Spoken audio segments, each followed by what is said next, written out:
The Dog and the Oyster. There was once a dog who was very fond of eggs.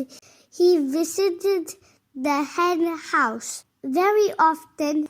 At last got so greedy that he would swallow the eggs whole. One day the dog wandered down to the seashore. There he spied an oyster. In a twinkling, the oyster was resting in the dog's stomach, shell and all. It pained the dog a good deal.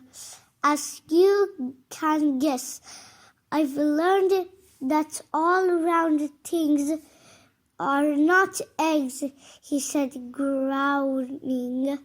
Act in haste, repent at leisure, and often in pain. The end.